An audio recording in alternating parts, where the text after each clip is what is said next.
Hi guys, ఇంత పొద్దున్న ఎక్కడికి వెళ్తున్నానంటే మన గేదెలకైతే తౌడైపోయింది అనమాట. అండ్ నిన్న ఆఫ్టర్నూన్ అయిపోతే ఈవినింగ్ కల్లా తౌడలేదు. సో ఈ రోజు మార్నింగ్ అనేది పాలు మొత్తం తగ్గిపోయాయి పూర్తిగా. అండ్ సో అందుకే ఇప్పుడు తీసుకురావడానికి అయితే నేను వెళ్తున్నాను.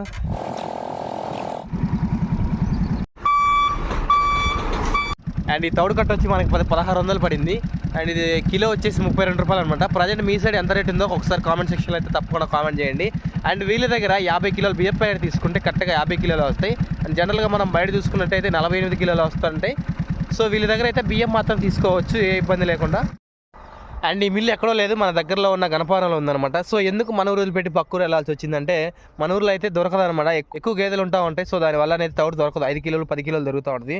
సో మనం ఇంత చేసి కూడా గేదెలకు తౌడు అయిపోతే మనకు పాలు అనేది తగ్గిపోతూ ఉంటాయి. సో మన ఇన్కమ్ కూడా తగ్గిపోయినప్పుడు మనకు ప్రాబ్లం అవుతూ ఉంటుంది. కాబట్టి అండ్ తౌడు కోసం పక్క ఊరు కాదు కదా, 30 కిలోమీటర్లు 50 ఉన్నా సరే మనం అనేది తప్పకుండా వెళ్ళాలి తౌడు కోసం. అండ్ ఈ వీడియో కానీ మీకు నచ్చినట్టయితే తప్పకుండా సబ్స్క్రైబ్ చేయండి.